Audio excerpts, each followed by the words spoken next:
Good evening, everyone. How are you? It's good to see you, and it's good to be seen by you. Welcome, welcome, one and all, to the show. It is I, your friendly neighborhood dungeon delver, coming to you live, loud and clear from an undisclosed location somewhere within the swamps of Central Florida.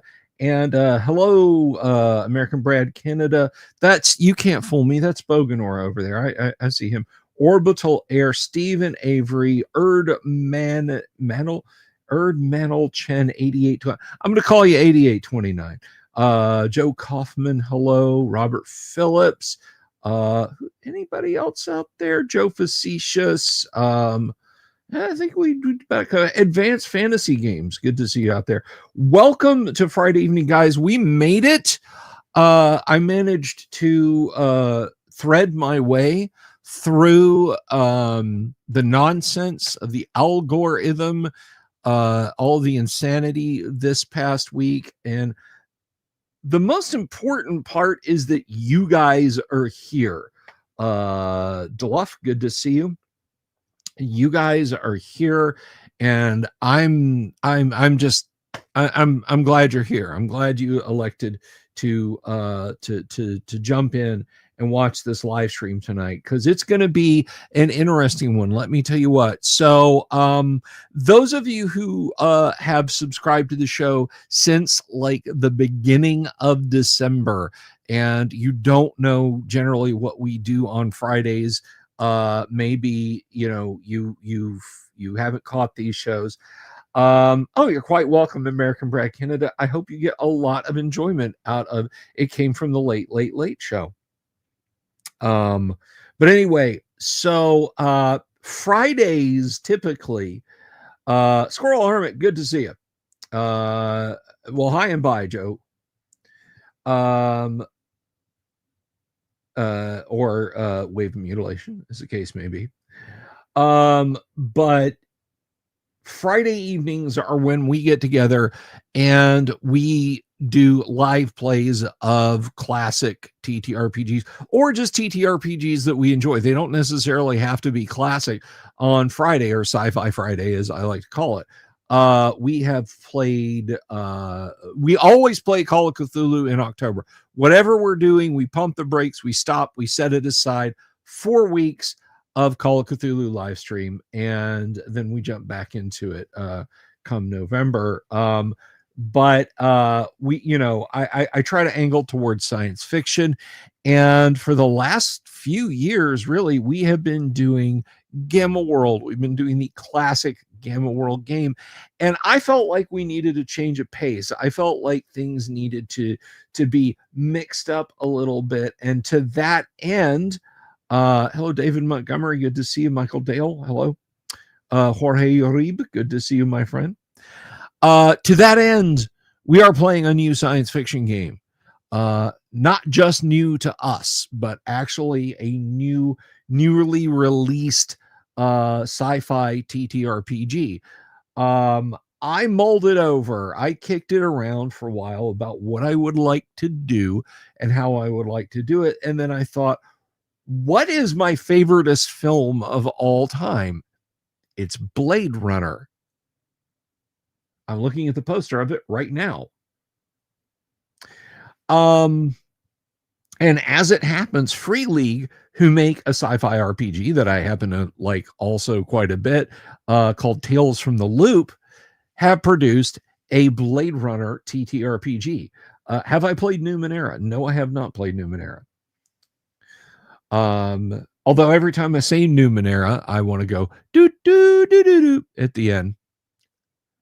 But anyway, so I saw the RPG and I said, I don't want to break my arm patting myself on the back, but I think if anybody can run this well, it's me. I've seen Blade Runner in the theater and on TV, and I've seen it in all but one video format that I know that it exists in, and that is CED. I will buy a Blade Runner CED. I will not go out and purchase a CED player and try to get it working just so I can watch Blade Runner in worse than VHS quality. But No, I will say to you that I've got pretty good BRIQ. And so my hope is that at least for a few weeks, or at least for tonight's session, because that's what I advertised it as, we will be able to find some enjoyment in playing Blade Runner, and you guys can play along. Now, one of the things that I will emphasize to you about our actual plays is there are no scripts, there are no table reads, there are no like big important character arcs that overwrite what happens. Ultimately, even in a narrative heavy game like Blade Runner, the dice decide what is going to happen. We have an on-screen die roller. You guys see the dice roll out there. I don't fudge anything behind this screen and say, oh, you made your saving throw. Yes, I rolled it for you and you made it because, I want your character to live to the next. No, that's not how we do. Yes, this is a Nova Scotia sweatshirt. I had some in-laws visit Nova Scotia and they brought this to me, and it is large enough for my carriage and pretty comfortable. So this is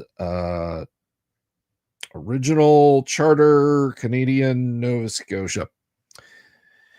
But anyhow, so yeah, we're going to be playing the Blade Runner RPG, and we're going to create characters tonight. I roughed up a set of character creation rules.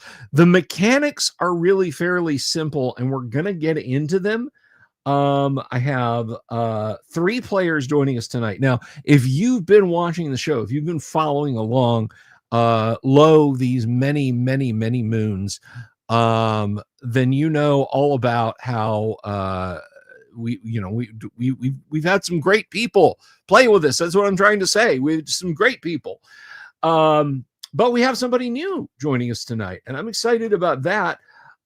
Jason W will be joining us tonight. So our lineup for the evening will be Kennek, it'll be Yang Yan Zhao, and Jason W, and they'll be joining us here in just a few minutes. And we're going to do a little bit of character creation for you guys tonight because I think it can help. Maybe I'm wrong about this, but I think it can help you guys maybe get a handle on the mechanics of Blade Runner if we go through and we create a character and we start a little bit of a short scenario. Maybe it won't last very long tonight. Maybe it will be the defining Keep on the Borderlands-esque adventure that launches us into a multi-month or possibly year campaign. I don't know.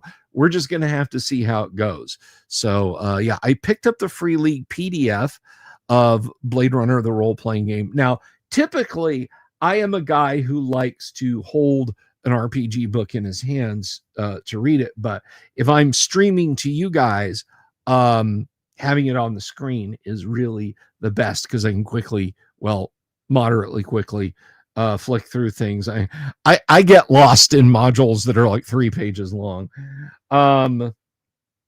So we're gonna be doing that here in just a few minutes. Let me ask you a favor before we jump into that. Do me the pleasure, if you would, if you haven't already, if you have not done this already, do me a favor, click the subscribe button, click the bell icon for notifications, please, if you would.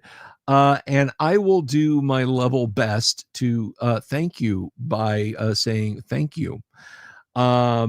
We have a lot of fun. And one thing that I'm trying to do, guys, one thing I'm trying to put together, you're probably sick to death of hearing about it, but I'm going to tell you one more time, is that when this channel hits 10,000 subs, we are going to celebrate by having an in real life TTRPG. That's right. Our TTRPG convention. That's right. Right down here in Florida. So we are currently at 9250 something. I gotta look. You know what? I'm gonna have a quick look because I'm not 100% sure what that number is.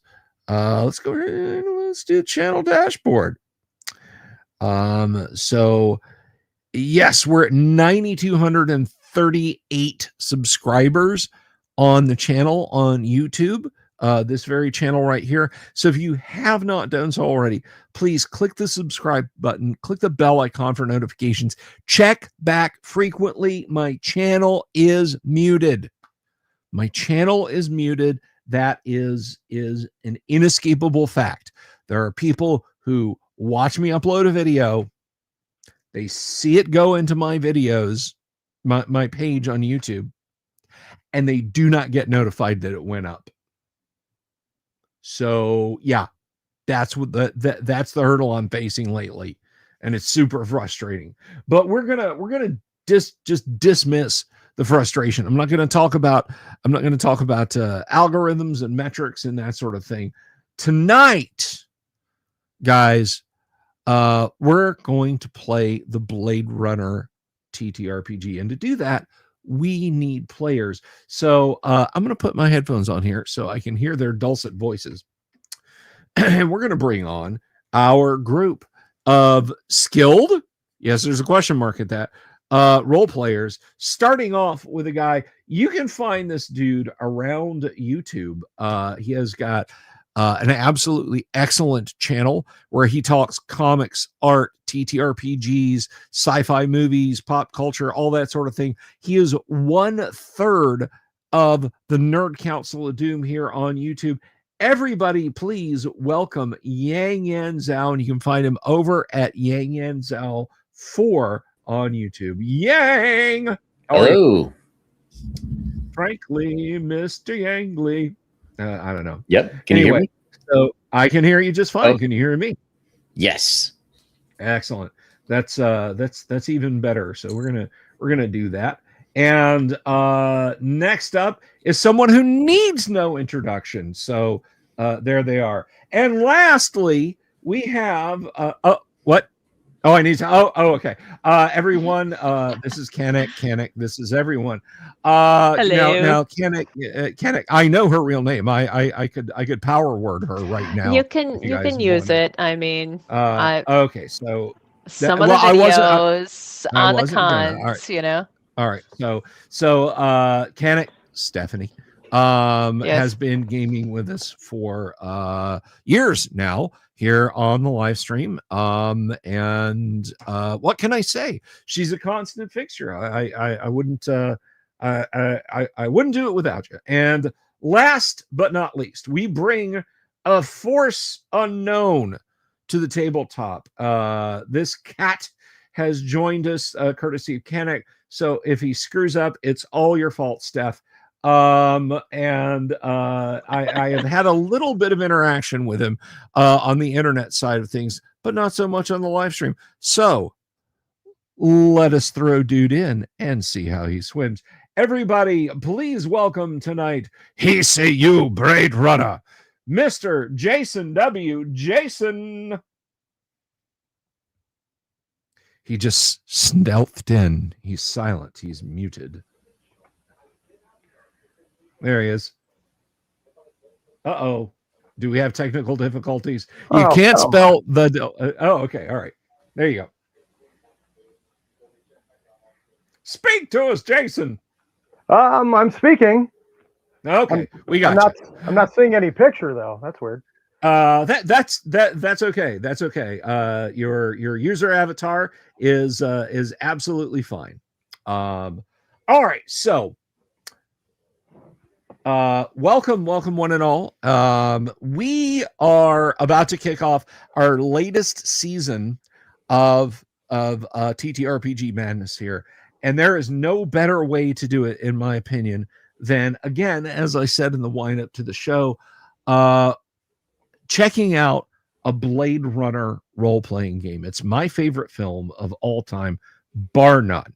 There are none better. It's not like one of my favorite movies, or maybe it's tied or it's up there. No, Blade Runner is my favorite film of all time. So I'm pretty excited about this. One thing I want to check real quick is the die roller. We have this beautiful 3D die roller that we use here. There it is. It's working tonight. Sometimes it gets lags or the stream tag for it gets stale. So I got to make sure it's working for the Game Master. Now, if for whatever reason you are not familiar with Blade Runner, the central conceit is that by the early 2020s, overcrowding and resource destruction on the earth has caused a near global catastrophe, but this has been somewhat ameliorated by the dangerous job of terraforming far off planets, because yes, they were very optimistic back in 1982 that we would have interstellar drive by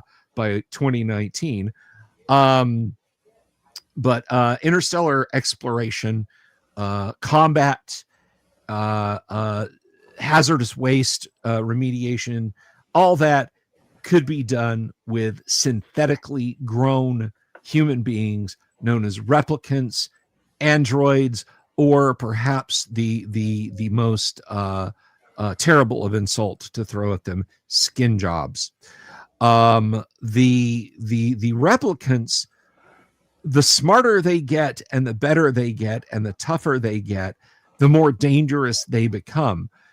To combat this, the primary manufacturer of replicants, the Tyrell Corporation, has incorporated two fail-safes into their latest and greatest lines, Nexus 6.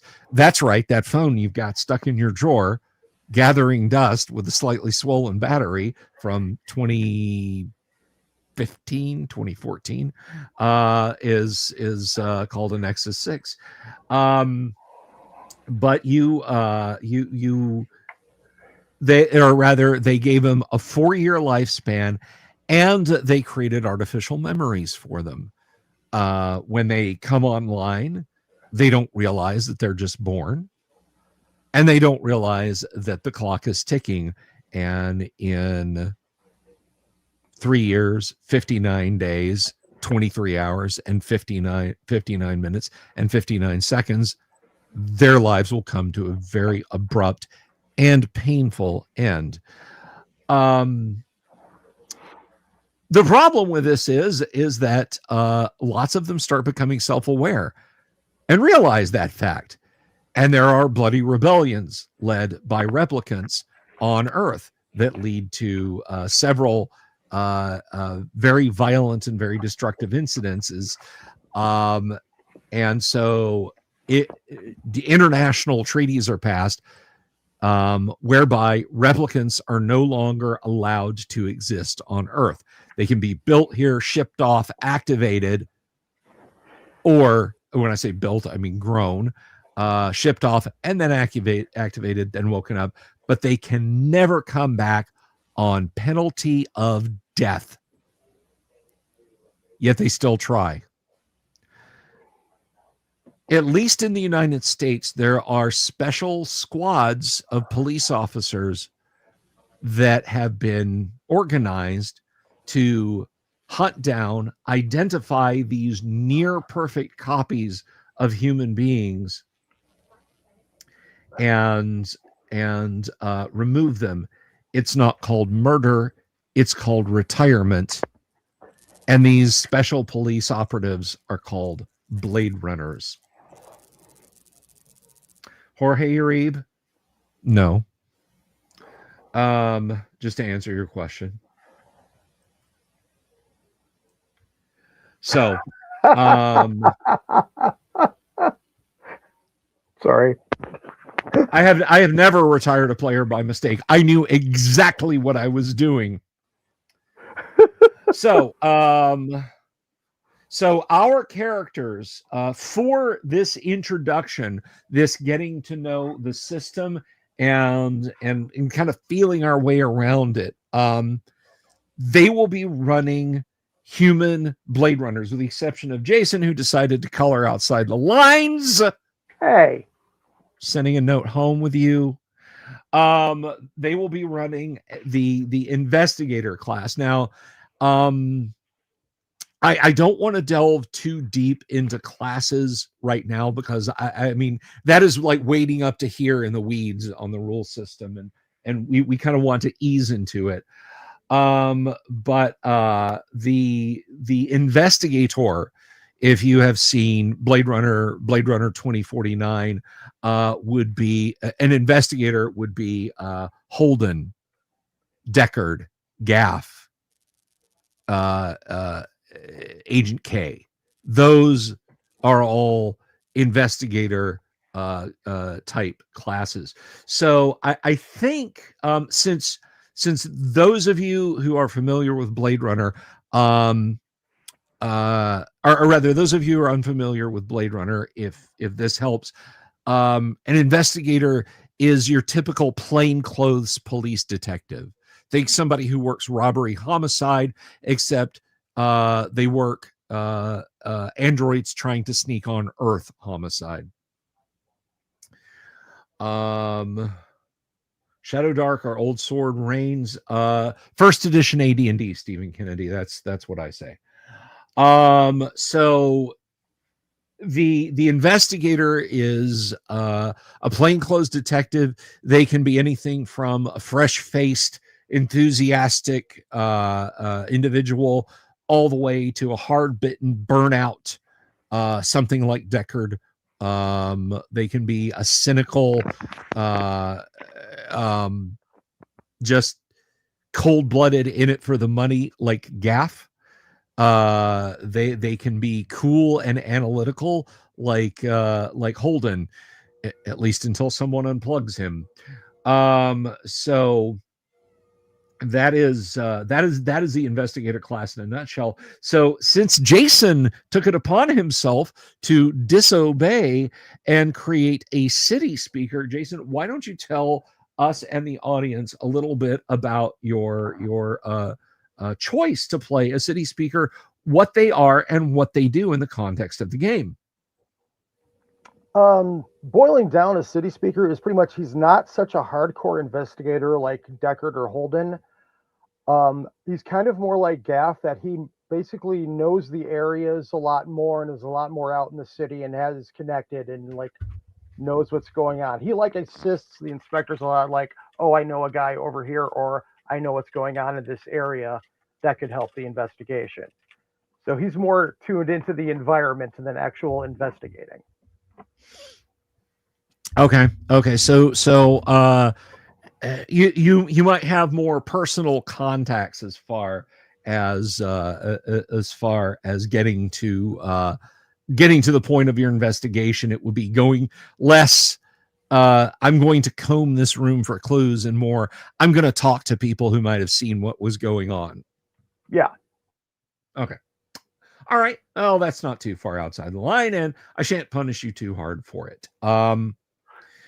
Now, for our players' sake, first of all, Yang, do you have any immediate thoughts on how you're going to approach your character? Kinda. Hey, slow down there, cowboy. Save some for the screen. I mean, I guess I got a character, but I did not make anything. I thought we were rolling them up here.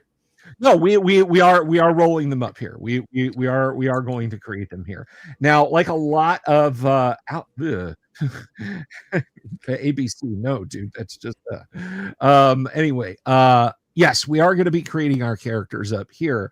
And now, Kenneth, you have actually played Blade Runner, but with a pre-generated character at an event, correct? I have. They don't call her the best color commentator in TTRPG live plays for nothing, folks. All right, so that is cool. So Yang has kind of an inkling of an idea. Jason seems to have a pretty good handle on it, and Kanik has actually played it before. So we're going to go ahead and just dive into this now. Audience, I know our players all have rules PDFs. So audience, if you guys want to see the rule book up on the screen out there in audience land, just go ahead and let me know. If you're coming to this from a classic TTRPG standpoint, Dungeons and Dragons, Advanced Dungeons and Dragons, what have you, you may find that this is this is a little different. Rogue 2316 wants to see it. This is a little different because it is a build type gaming system. Characters get a certain amount of points to spend on things, and it's actually fairly easy. That sounds absolutely awesome, Damien. Robert Phillips asked a very important question right out of the chute. He says, can all the PCs be replicants? Absolutely. We're cleaving to human tonight. Just think of it like we're playing basic D&D. You know, we're just we're going into that goblin tower in the Moldvay rule book. Is what we're doing. Yang Enzo says, how do you know we're not? Exactly. Everyone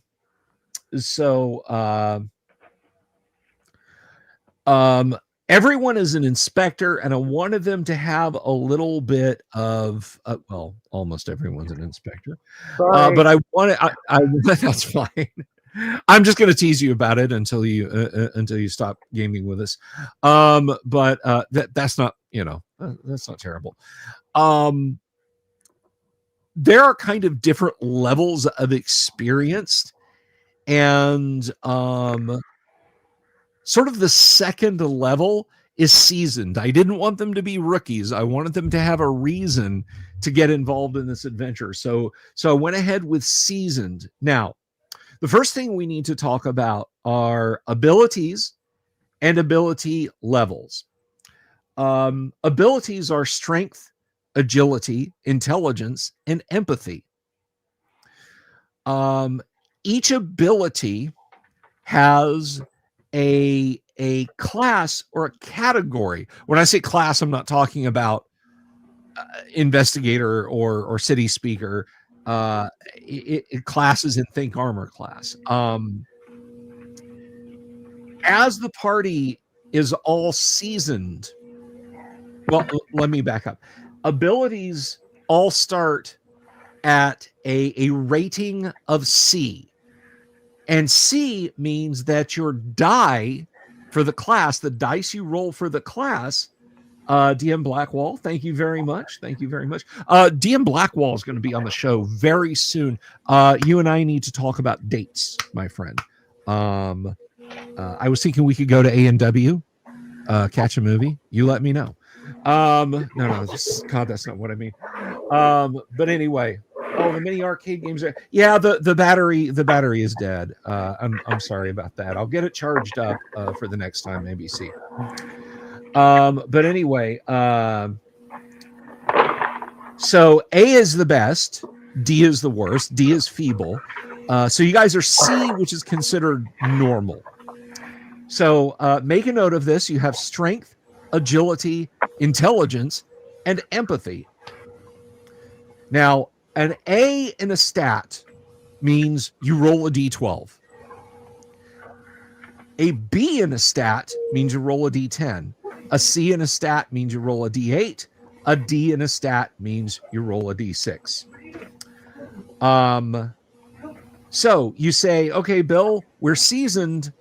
We have all C's in our attributes.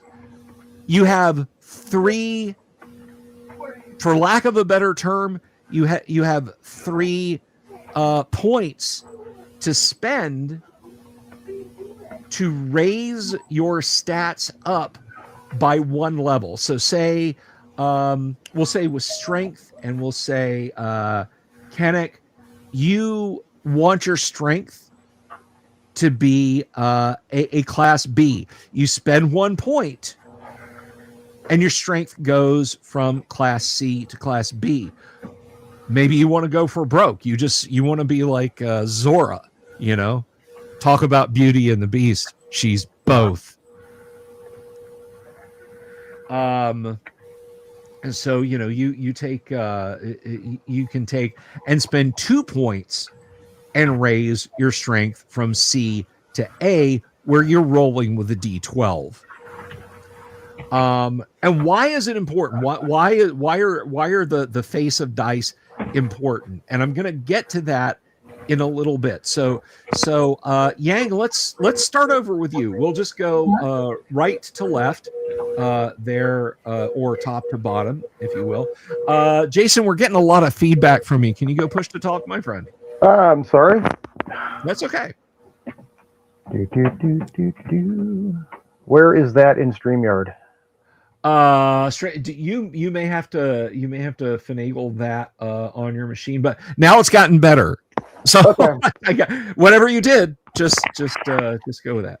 I took my headphones off for a minute bit, and I think they got near the mic, so that's probably what it was. Okay, yeah, it happens. It happens. You can't spell Delver's Dungeon without audio problems, I can tell you. All right, so let's start with Yang at the top. Yang, you have 3 points to spend on bumping your attributes. Your attributes are strength, intelligence. Strength, agility, intelligence, and empathy. What do you want to spend where? I am going to raise agility from a C to a B. Okay. And I'm going to go for broke with intelligence. Nice. So you're going to go agility B, intelligence A. Yes. And that goes ahead and that spends all your points. So Steph, what are you going to how are you going to allocate out your points? I'm going to do similar with the intelligence, that I'm going to go up on 2. Okay. And then I'm going to go strength +1. Okay. So we got a couple of agile, tough, and intelligent characters, and finally, Jason. We're going same framework. How are you going to allocate your points? Well, since I'm doing more of a out in the community kind of thing, I think we're going to max out empathy at A, because that's all the connections and insight. Okay. And let's do intelligence at B. So that's our 3 right there. And just average body wise. Okay. Very cool. Okay. Now there are 2 pools of expendable joss, if you will, for your characters. Hit points, call them what you will. There is health and there is resolve. Now, here's how you calculate health. Health is the sum of the die size for strength and intelligence divided by 4. So if you have, this is impossible to do with a start with seasoned characters, but just bear with me. If you have a 10 in strength and a 10 in intelligence, add them together, that's 20. Divide them by 4, your health would then be 5. So take your whatever die you have for health, or for strength, and for I'm sorry, I said strength and intelligence, strength and agility, add them together, and then divide that by 4. And again, we'll start with Yang. So what do you get for health doing that, Yang? So I've got a D8 on strength and a D10 on agility. So it's 18 divided by 4 gives me 4.5. Okay, we round it up, and that becomes 5. That ain't bad. Okay.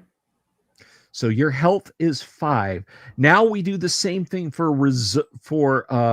resolve, which is intelligence and empathy. And Yang, what'd you get for intelligence and empathy? That's a D12 and a D8 for 20. Divided by 4 is 5 again. All right, not bad, not bad. Okay, let's move over to Kanik. Health. What do you have for health? Can you do math that fast in your head, Steph? Yeah, Just I'm an kidding. accountant. I hope so. I would hope so. I would hope so. I would hope so. My strength is Me not 12. know math My that agility impossible. is 8. So that's 20 divided by 4 equals 5. Okay, and resolve. Resolve. My intelligence is 12. My empathy is 8. So that's 20 So divided by you 4 is get, another 5. So you get a pair of 5s. And Jason, I think you can probably pick up the cadence from here. Yeah. Well, strength and agility are both C's, so that's 8 and 8 for 16 by 4. Health is 4. Mm-hmm.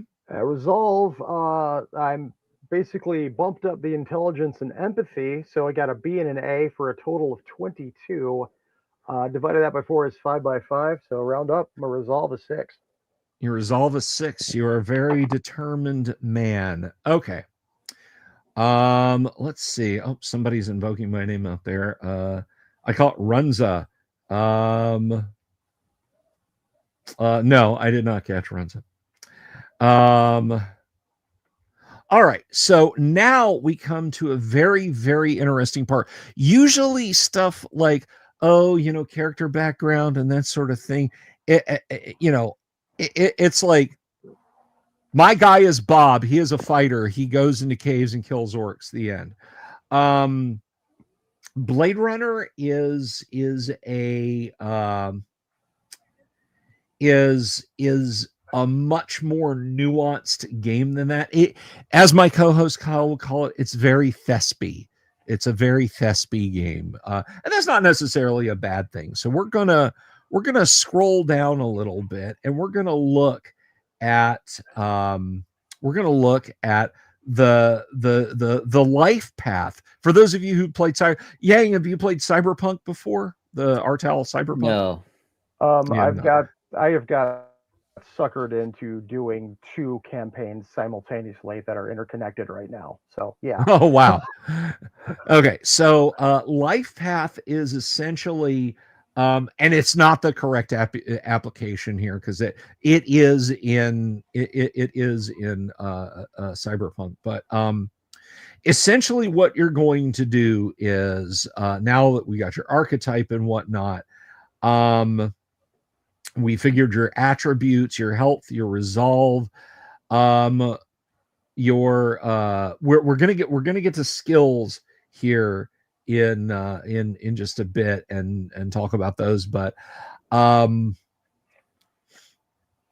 gonna talk about key memories. And to design key memories, I'm actually gonna share this up on the screen.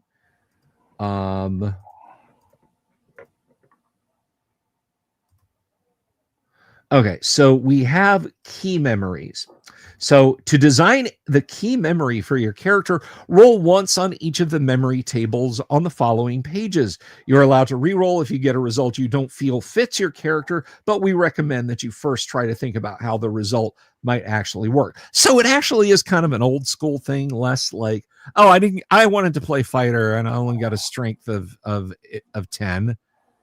Well, wait a minute. Think about it. You could be convinced you're the greatest fighter in the world, just not necessarily the strongest. Maybe you think all that muscle slows you down. So it is kind of an old school thing where it's not like, the story must fit the game so much as you're making the game fit the story. So here we go. To design any key memory, roll in the memory tables. You're allowed to re-roll if it doesn't fit.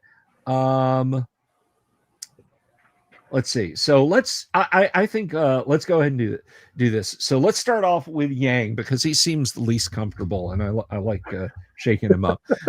Yang, roll a d6, please. Roll a d6, sir. This is when did it happen? I didn't see it roll, but it says 2. I see it there. Oh, is your character named Gary? That's awesome.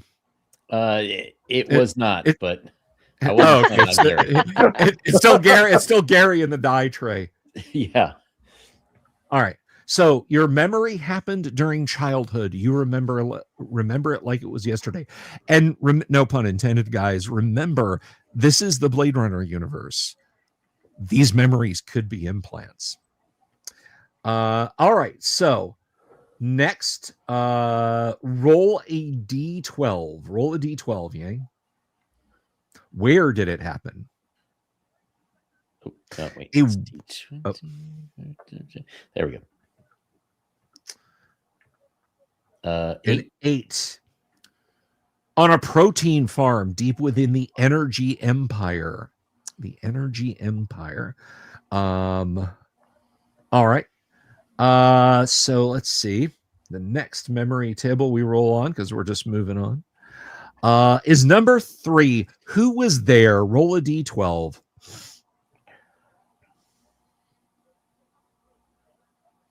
11. A hunted replicant. Oh, all right. And let's see. Memory. Oh, it's right there in front of you, Bill. Memory table number 4. What happened?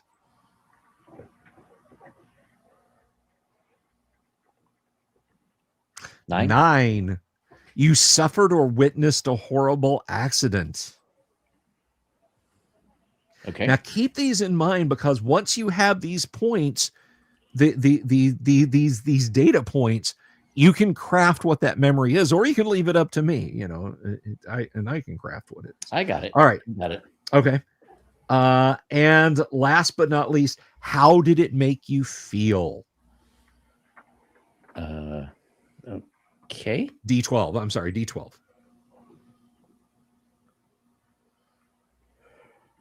7. Loved. The horrible accident involving the replicant made me feel loved. Okay. You don't have to take that. I will absolutely give you a reroll on that, Yang, if you want. No, I'll work with it. You'll work with it. Okay. I'll figure something out. That's a master artist there, guys. So just to run back down through this real quick. So Yang was a small child, and he remembers it like it was yesterday. It happened on a protein farm deep within the energy empire. A hunted Blade Runner was there. He witnessed a horrible accident. It made him feel loved. So, it's Mad Libs, basically. It's a dice-based Mad Lib system. So so hang on to that, Yang. Make some notes. Okay. And next up we go to we'll go over to Steph Kanik. Let's start on the memory table. Roll a d6, right, please. When did it happen? A 1. A 1. When you were a small child, the memory is now a fleeting vision. All right. And next up, we have, where did it happen?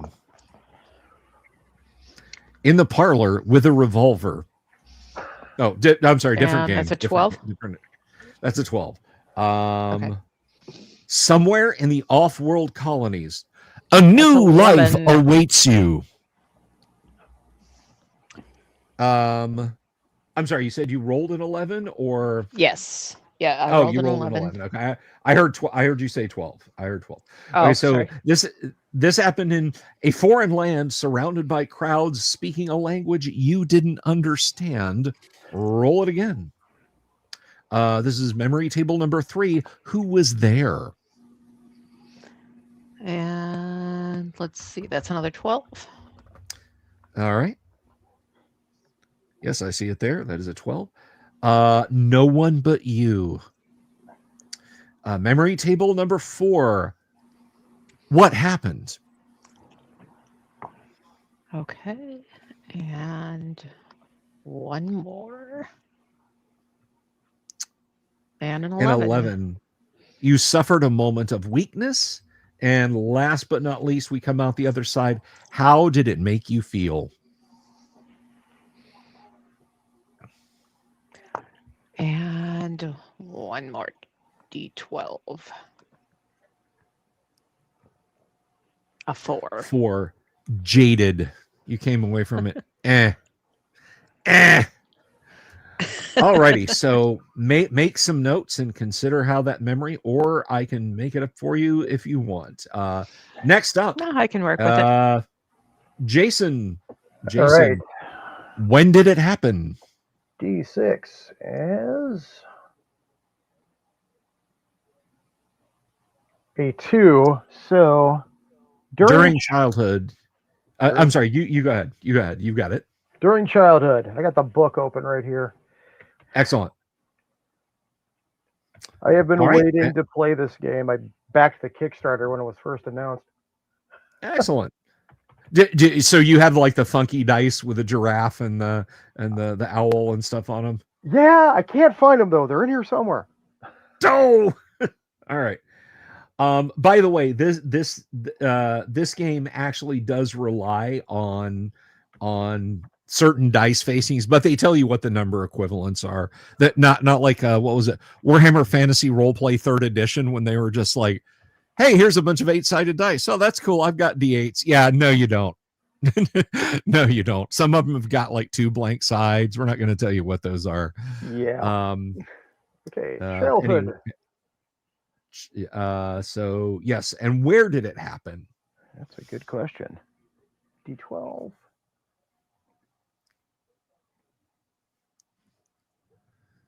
3. While ogling the synthetic fish tanks on Anemoid Row. And I'm stepping on you again. I'm sorry. Okay, That's let's all go right. over to table. Let's go over to table 3. Memory table 3. So apparently I like fish.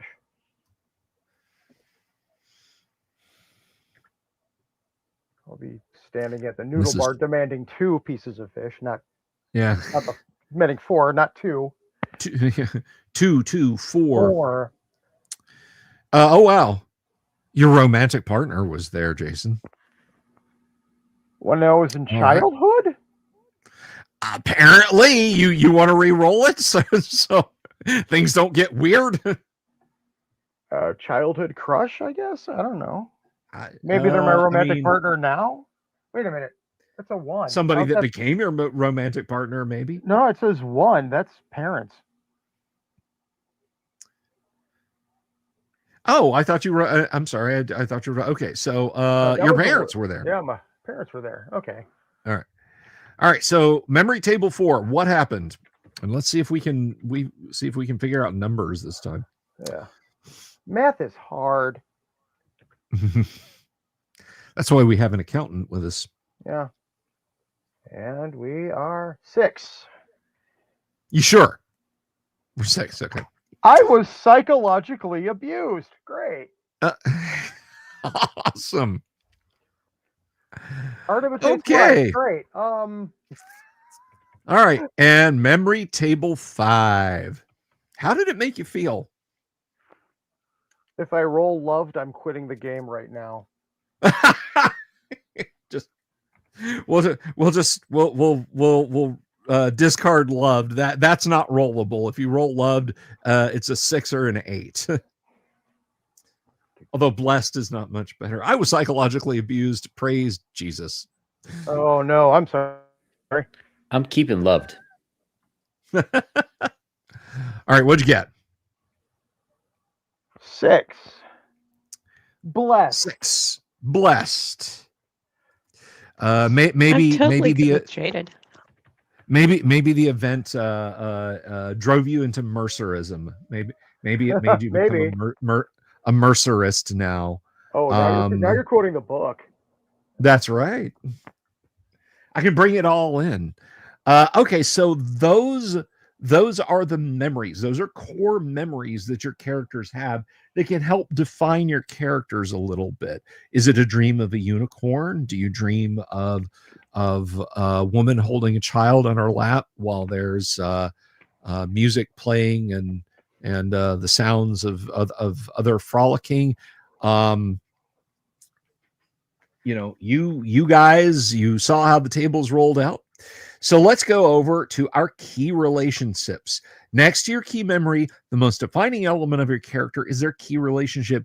This is an NPC that for any reason plays a big role in your life. It will typically be a living person, but it can be someone artificial, dead, or even fictitious, existing only in your designed memories. It should not be another PC. So, it's like, oh, my character has to level. Well, you have to find a higher level character to train your cleric.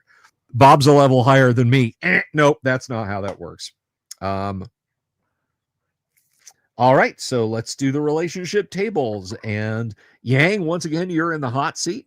Go ahead and roll us a D12, sir. 2. A sibling.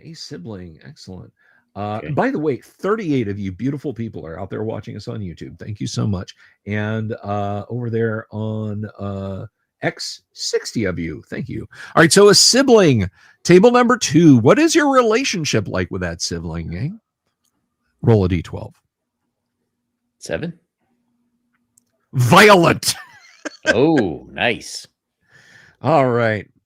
I love it.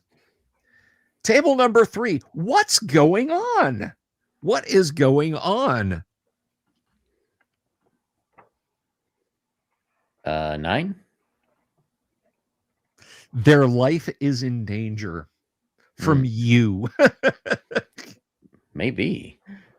Again, if you wanna alter any of those, let me know right now before we move on over to Kanik. Nope, that's fine. All right. Okay, roll your D12, Kanik. Roll your first one.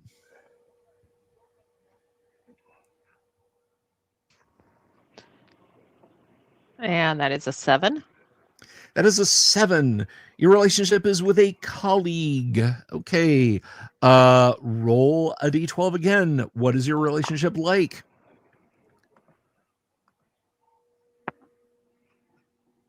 An 8.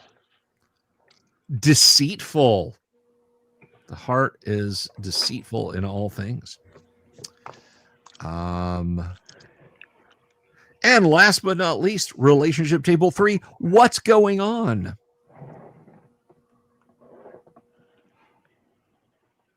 6. They constantly disappoint you. They're always lying. They constantly disappoint you.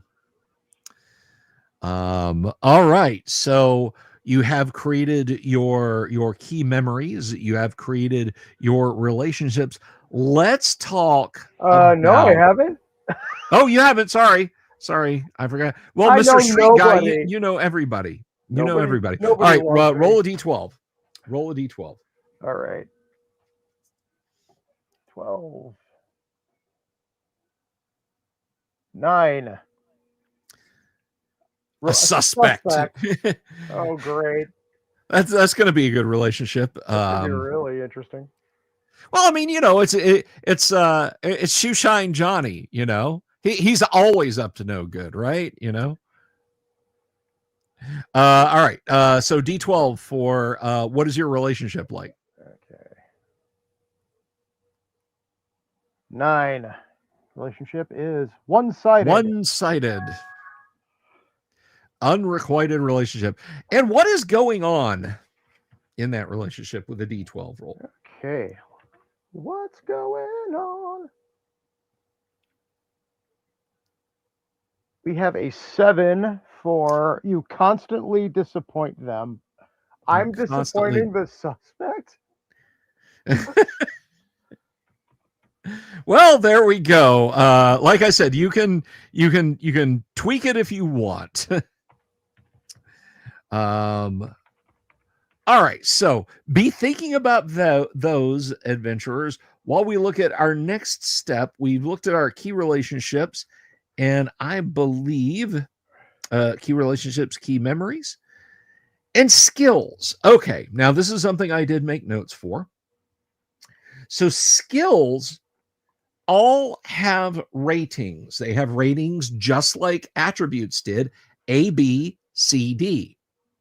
All skills start out at base C. That is, you roll a D8 when you need to roll them. Now,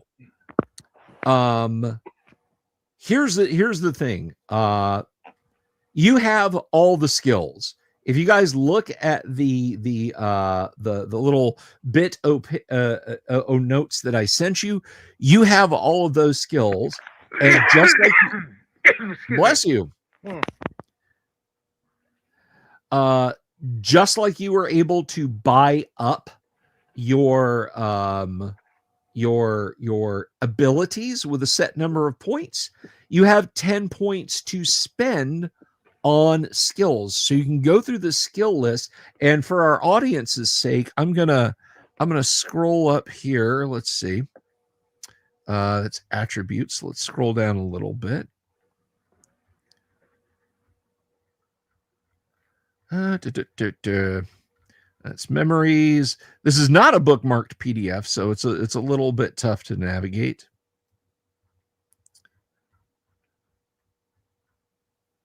Relationship. All right, let me remove that so I don't give everyone scoliosis, and we'll come back to that in just a second. All right, so here are the skills. Skills are based on attributes. So the strength skills, and everyone in the party has these skills. This is not like, well, I don't have that skill, so I can't do that thing. The strength skills are force, which is literally your ability to bully your way through something. You know, you throw your shoulder, you smash your head through a bathroom wall, and then you use empathy to look at your opponent and say, "You better get it up. I'm gonna have to kill you." That's force and manipulation. I would call that manipulation. But so there's force, there's hand-to-hand combat, and then there's stamina. How long can you do the thing you're doing? Stamina as a skill. Basically, you've trained yourself in distance running or holding your breath or free climbing or what have you. Yes, Yang, that is what Roy Beatty says to Deckard when he slams his head through the bathroom wall when he's chasing him through the the building at the end of Blade Runner, the derelict office building. You better get it up, or else I'm gonna have to kill you. All right, so agility skills. That's the spirit. Agility skills are firearms, mobility, and stealth. All self-explanatory.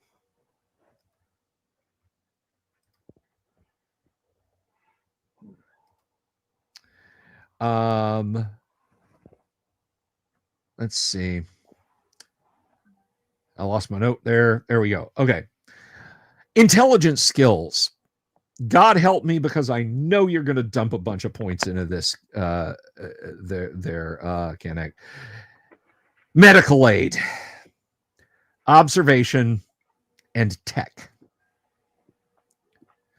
Now, tech, basically, that broadly covers, you know, can I figure out the password? Can I fix the vid phone? Can I install a bug in this person's apartment without getting caught? Although I might, you know, say roll stealth and tech for that one. And then finally, there are empathy skills, connections, manipulation, and insight.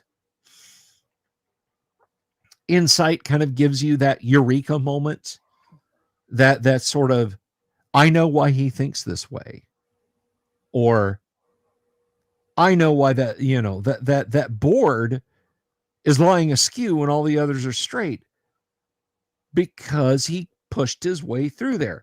So there's your insight. Manipulation is any kind of coercion, whether you are telling someone that you love them, and if they love you, they'll tell you where the replicant's hideout is. Whether it's, you know, Well, if you don't tell me where the replicant's hideout is, I'm going to put a couple of slugs in you.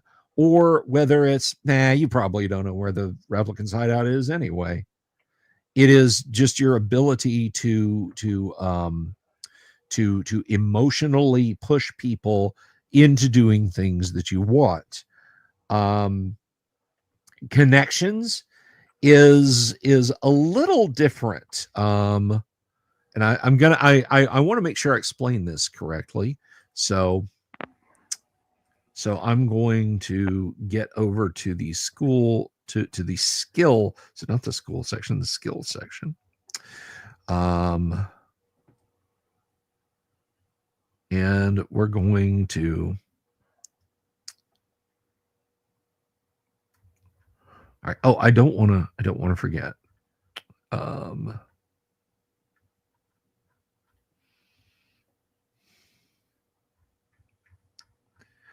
Oh, come on.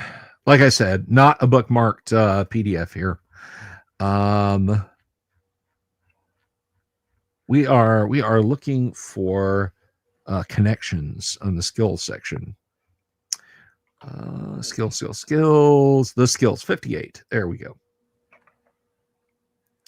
Sorry, guys, it's a new game to me too. I'm just kind of getting used to it. So 58. By the way, I would love to hear from anyone out there in the audience what you think so far of the character creation system. No, Dying Breed. This isn't Blade. This is Blade Runner. This you need one more. He's talking about.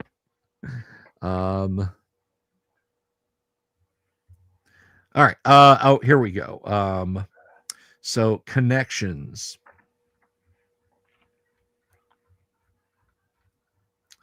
And while I'm looking this up, I do want to point out this does follow the concept of advantage or disadvantage, and we'll get into that in a second. As to what that is. So connections. This is a good explanation. The streets of LA are your hunting grounds, and knowing them is key to doing your job. Roll for connections when you want to hear the word on the street about something, or when trying to find someone out there in the urban jungle. I will determine when a roll for connections can yield any useful information, and if so, what. Using the skill in this way will typically take a shift to complete. There are rounds, which are very quick actions, and then there are shifts, which can involve hours of investigation. Just a quick mention of time passage. All right, so that's what connections is, folks. Now, let's talk about die rolling here real quick. Again, we're kind of doing the basic set introduction. So we're not, we're gonna dip our toes in and get into a little bit of adventure tonight. But if the audience and the players want to continue with this, we'll put a little bit more meat on the bones between now and next week, and then we'll dive in.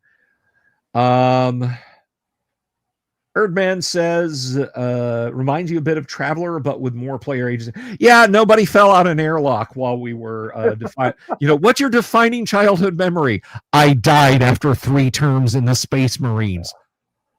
Okay. By the way, Free League has also used the same die system for their version of Twilight 2000. I have heard that. I would like to give it a try because Twilight 2000 is a great gun corn game. Corn with a silent P, if you know what I'm saying. Yep. And I always loved Twilight 2000's funky, like, we picked up a copy of Popular Mechanics. It's 1982 when we're designing the game. We picked up a copy of Popular Mechanics that says like this ultralight tank with a hyper velocity autocannon is the wave of the future. So, okay, we put that in the game. And then, of course, the army didn't buy the damn thing. So you end up with a lot of interesting stuff. And as rare as it's supposed to be, yes, I love Twilight 2000 for tank battles. Whether it's tank versus tank, whether it's guys on the ground with anti-tank missiles versus tank. I love it for its tank battles. Yeah, it's just weird because like Blade Runner and Twilight 2000 are the only games that use the multiple dice system. Every other game they have uses pools of D6. Yes, Why yes, these two? and this kind of follows the same stricture about X equals a success or Y equals a failure, which the pool does too. It's just your pool here is 2 dice, not a big handful of dice. Oh, I'm glad you're digging it, American Brad Canada. Okay, so but let's talk about those successes and failures now while Atoll Irons. I love that name. Even if you don't keep these characters, hell, even if we play something else, you guys are like, nah, we want to play Traveler next week, Bill. Name your character Atoll Irons, please. Okay, so when I tell you guys to roll something, a success is the attribute die at 6 or better. A success is the attribute die at 6 or better. And what that means is if you're doing something that involve, let's say a strength force, you're trying to punch that replicant off the side of the building and you're like, Bill, I literally want to do the 2-fisted Captain Kirk blow to the side of the solar plexus and send him 700 stories down to the streets. What do I need to do?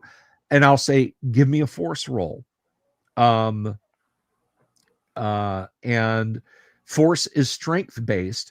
So what you want in that situation, if your strength is an 8, is a 6, 7, or 8. Now, if you fail that, you might take a condition. And if you take enough conditions, you can no longer function.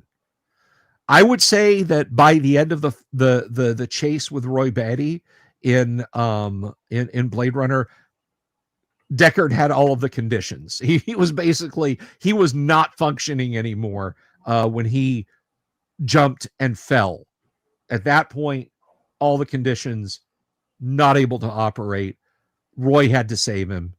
And then he just laid there on the rooftop watching Roy soliloquy and pass away. Now, I mentioned advantage. Let's talk about advantage. If you have advantage, you roll 1 additional base die. And that, again, goes back to your ability. So we'll go back to that strength. Let's say the replicant has been shot through the legs a couple of times. You've gouged him in the eye in melee. I'm like, he's pretty jacked up. He's already kind of bent over and starting to talk about C-beams on the Tannhauser gate. Go ahead and roll with advantage. And now your force roll, you're going to roll 2 8-sided die and then whatever dice you have in force. Disadvantage is the replicant leaps across to the next building. Your hand is broken. You've already taken a couple of conditions. I'm going to say you have disadvantage. So you're going to remove a die, the lowest of the base dice from your roll. So yeah, that is disadvantage is very bad. And the last thing I'm going to mention is you can push a roll. You can re-roll any die that is not a 1. A 1 is an automatic failure. If you push strength or agility, even if you succeed, you take a point of damage. If you push intelligence or empathy, you take a point of stress. And you can only attempt to push something 1 time. So if you try to jump the buildings, Okay, you failed completely. You got a 2 and a 3 on your rolls for that. Can I push it? Yes. Okay, I got a 6 and a 9. I got 2 successes. You do it, you slam into a girder, you take a point of damage, you're pretty sure you feel a couple of ribs crack, but you've got that girder now. You're hanging on. You're not going to fall. So all my players, does that make sense? Yang, does that make sense to you, sir? Yes. Do you have any questions? Let me ask you that.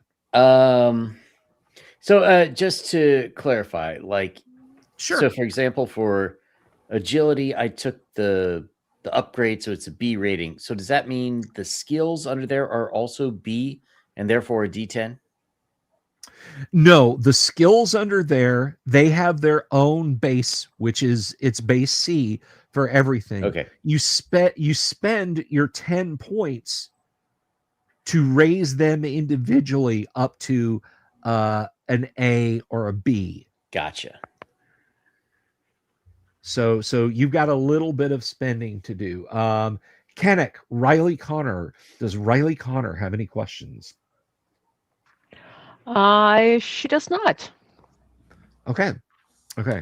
And Jason, how about it? You got a handle on this? Oh, I'm already filling out the skill sheet here. All right, here. Okay. All right, then so Yang, have you distributed your skill your skill purchases yet? Almost. Okay, that's fine. Give me just 1 second. And you did say 10 points, right? 10 points to bump them up. Hey, I see some chatter out there about Mega Traveler while Yang's working on that. Did any of you guys ever play I think it was Sierra made a Mega Traveler game or two for DOS PCs back in the day. If anyone played that, give a shout out in the live. Jason, have you got all your skills bought? You bought up or? Oh yeah, I'm bought up. All 10 points spent. Excellent. Well, while they're doing theirs, why don't you go ahead and give us kind of a view then? Obviously, you're going for a little bit more empathy. Yes, Dying Breed. They did make a Traveler and Mega Traveler for PC. They were notable in that they were early VGA only games, so 640 by 480 and 256 colors, very advanced games. All right, so I'm gonna go out on a limb and say your strength and stamina, you just left at C, all those associated skills. The strength at C, the only thing I raised stamina. The force and hand to hand are still average, but I figured I might need a little something to keep going.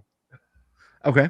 And nothing under agility? Agility, I upped firearms and stealth by 1 to Bs. Okay, so you did spend a little money up there. I got you. So 7 points to go. And how about intelligence skills? Intelligence, I left mostly average, but I put observation up to A. So I'm very aware of what's going on. Good call. And then empathy, of course, that's where you spent big, right? Yeah, empathy was the shopping spree. Empathy's already at A for the stat, and I just went A for connections, insight, manipulation. So he knows a lot of people. He knows how to manipulate them. He's not that good at figuring. He's not as good at figuring them out with insight, but he's still up there. Right on. Alrighty, so let's come back over here. Yang, how's it going? All right, I got it. Okay. And Kennick, how about Riley Connor? Is she fleshed out yet? She is. Okay. Well, Yang, tell us a little bit about your strength skills. Did you do any buy-ups on strength? No, no, he's just an ordinary middle-aged, getting ready to retire man. All right. Excellent. So it's agility, firearms, mobility, and stealth. Yeah, so firearms, he's been on the force for a while, so he's got an A. Mobility, he's got a B. I figure he Mhm. probably follows one of those like Japanese virtual idol workout courses or something. Of course, absolutely. He's got, he stands in the middle of the hologram, and as long as he's moving, he gets the Yeah. here's the points. So intelligence was the big spend. I know Kanik is gonna be like triple A for medical aid, so I took an A for observation and tech. Okay. And then over in empathy, I took an A for connections and a B for insight. Okay. Excellent. Well spent. And we come back over to Kanik. Steph, what'd you get? What'd you go with? Let me Well, guess. All force and hand to hand, right? I did the stereotyping, yes, because every course. party does need a medic. So, I did a little bit in strength. I did 1 for force and 2 for stamina. Okay. I touched on mobility for the agility, but my big spending, of course, was the intelligence. I did do 2 with the medical and 2 with the observation and 1 tech. And then empathy, I did 1 with the insight. All right. Excellent. Yeah. Jorge Arabe says, Kel's surprise. Kanik's the healer. Okay. Oh, and this is actually relevant to our interest. Did anyone see Moon where the guy thinks he's going home? Yes, Sam Rockwell did a phenomenal job in Moon, and Moon is like I said, Moon is kind of on point for the whole Blade Runner experience. I won't spoil it, but guys, if you like CRT punk, please watch Moon. It fits with the atmosphere of Blade Runner. It fits with the atmosphere of Outland, of Alien. It is very serial port punk kind of stuff, and I do recommend that you see it.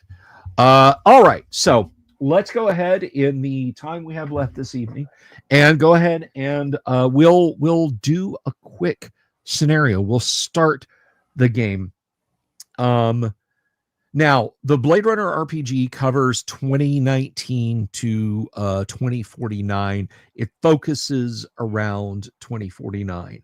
We're going to focus on 2019 because I think I love the 2 Blade Runner movies almost equally. I think the original Blade Runner is just a little bit better. So that is where you guys are. It is the year 2019. The off-world colonies are booming. Earth is overcrowded, filthy. It's on a decline since very short-ranged, clean nuclear exchanges occurred in the late 1980s and early 1990s. You have seen some areas of the United States have had to be vitrified, literally sealed off completely and totally. Once on an airship trip from training in New York, Yang, you saw what was left of Chicago at sunset under square kilometers, tens of dozens of square kilometers of this amber resin sealing in radioactive dust, the ruins of buildings. It's rumored that people in fallout shelters were entombed there forever. So yeah, Earth not a great place to be. But you all are, of course, in the megalopolis that stretches from just north of Tijuana to just south of Sacramento and most of the way into the Inland Empire that consists of Los Angeles. It is a sprawling city of millions and millions of people, and the only thing keeping it together is a very, very overstressed, very thin on the ground force of police investigators.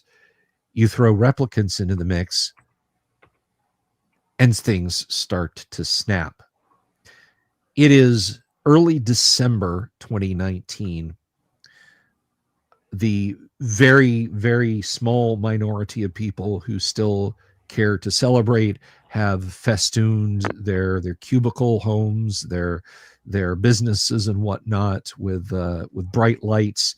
Although you all find yourselves kind of wondering what even is there to celebrate here on the eve of 2020.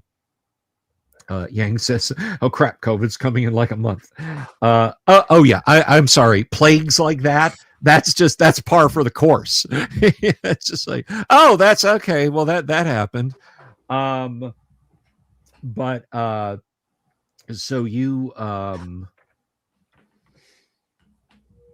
you cut your path through. Yang, Atoll Irons has never really pushed much for advancement. He's been more than happy to stay. Even though he's got the wisdom, he's stayed essentially at rookie level. He just wants to make it out alive. You've got a cousin who's got a quarter of an acre up in the Hollywood Hills. That a quarter of an acre that's all his. And he's offered to let you live in his study. That is glorious retirement, and you cannot wait to get out of the city proper. Canik, tell us a little bit about your character's mindset. Well, based on her memories and that, she is always, I want to say she's always on guard. And so she's coming in here watching, observing, going to decide what actions needed after she sees what's going on. All right. So you're just day to day watching things, analyzing, considering before you make a move. Correct. You're very process thinking oriented. Just what's the next 3 minutes? I'm not worried about 3 months from now. All right, Jason W. How about your character? You're a guy on the streets. You're in touch with the concrete. There's half a kilometer of buildup that extends back to sometime at the end of the 19th century that you walk on. So when you walk on these streets in Los Angeles, you are walking on history and meeting the people who have organically created that history. Tell us a little bit about your character. Yeah, Gibbs, as he's known as, just walking to the street, knowing the history of this place, seeing all the people around him, and thinking about through his key memory how he was like kind of gaslit a little bit. So he's like wondering why everybody is still doing what they're doing here, and like, I just can't wait to retire and get off this planet. A new life awaits you in the off-world colonies. If I can survive this one. If you can survive this one, indeed. All right, so they're your characters. You are all employed by the LAPD because remember, if you're not cop, you're little people. And to that, you Atoll, your lovingly restored Bell Atlantic handset phone with the angular push button face on it. You were able to afford that after you retired a couple of skin jobs recently. It jangles you out of a pleasant dream of waking up and spending every day not having to look at a blank concrete wall 10 meters outside your window. Riley, you just receive a page, like the thing on your hip just buzzed. You flip it open, and Gibbs, likewise, you're walking the rain and smog and soaked streets of Los Angeles, and a police spinner drops and picks you up. And the call that you have all received is all the same. Bryant wants to speak to you. Oh, good God. Not him again. Captain Bryant. A man who is as constant as the concrete of the city itself. He is the Tyrell building of your microcosm, immovable and wide. Now there has been a lot of chatter on the street lately. You all read the newspapers. You see the news tickers go by in windows in various languages that you speak: Chinese, Japanese, Hungarian, Spanish.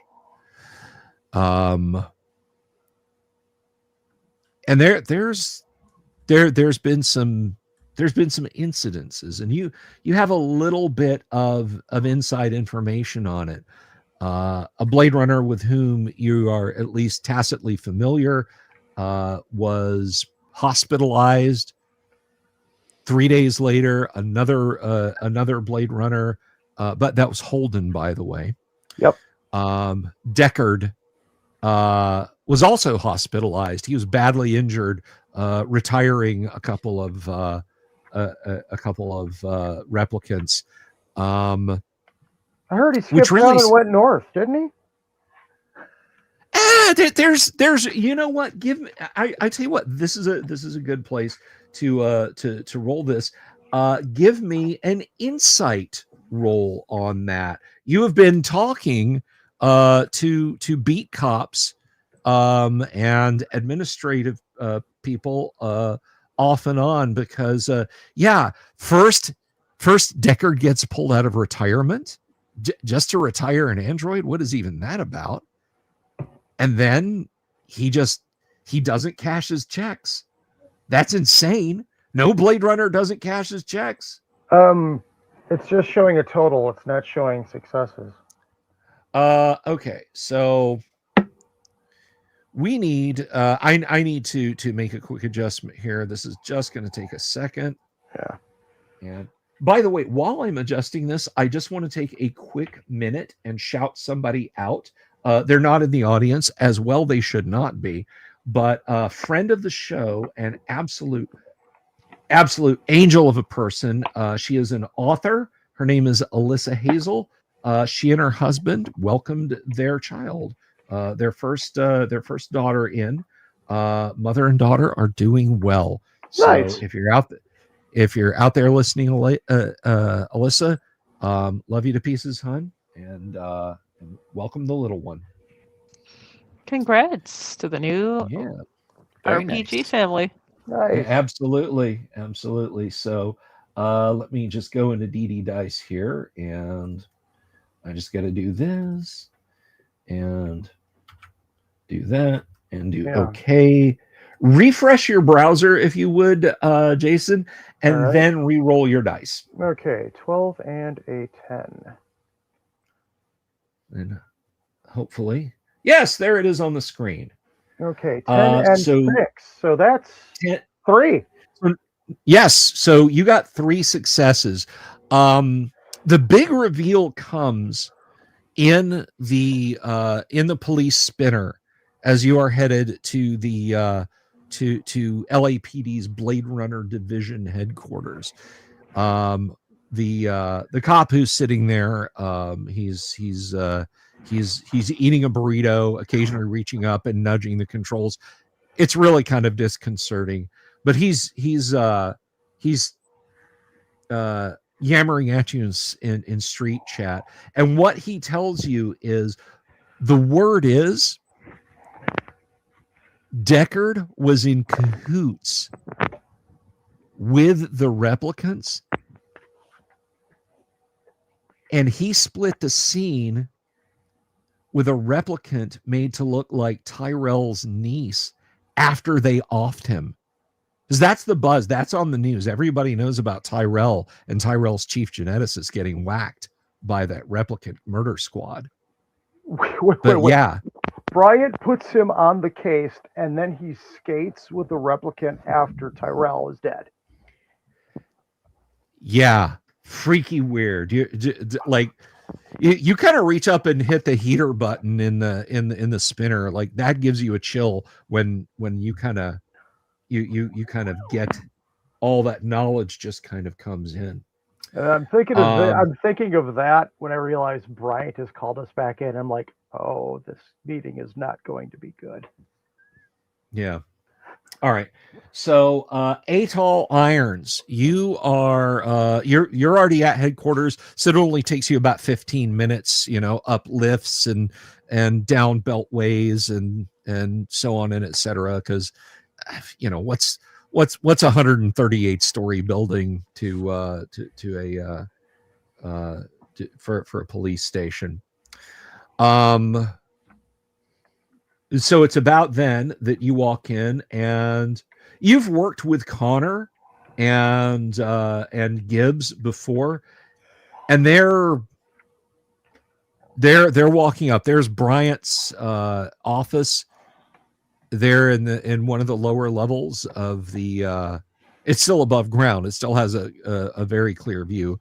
You're passing a few beat cops and that sort of thing. And you walk in. Bryant's desk is even more laden with faxes, with printouts. He's got 3 or 4 monitors going. You recognize, because you saw the APBs, there's the replicant that was designated Roy Beatty. There was the replicant that was designated Pris. There's a replicant that was designated Leon, and the replicant that was designated Zora, and they all have just red X's through them as they're turning around. There is one that does not have a red X through, a female model. You catch the name Mary. But she's with the same lineup of replicants. Bryant, he points at you, Canek, and says, "Close the goddamn door. I don't need half the department hearing this." She reaches over, closes the door.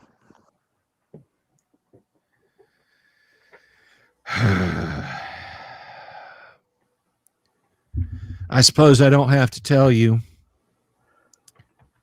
Things are bad out there. They're worse than bad. Right now, everybody knows Holden's up in the hospital. He's doing a one-man run on the life support and organ replacement system up there. He might be back 2021. Lucky bastard gets to lie around and read antique books for the next year and a half. Gaff. Oh, shit, I better explain it to y'all. Sit down. This bunch here, he indicates the monitors with the deaths. This bunch here came in from one of the mining colonies. I don't know what they wanted. That was Deckard's department. He was the one that tried to suss them out. Me, I just send you maniacs down to shut off bad hardware.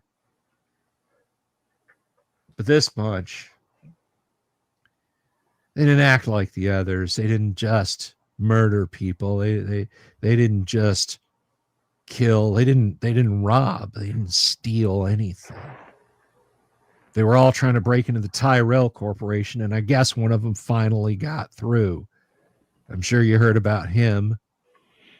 But what the papers didn't say is it wasn't a tragic employee killing. It was one of them, and they popped his head like a grape. I can show you the forensic photos if you want. Let's take a look. Check this guy out. A regular horror movie fan.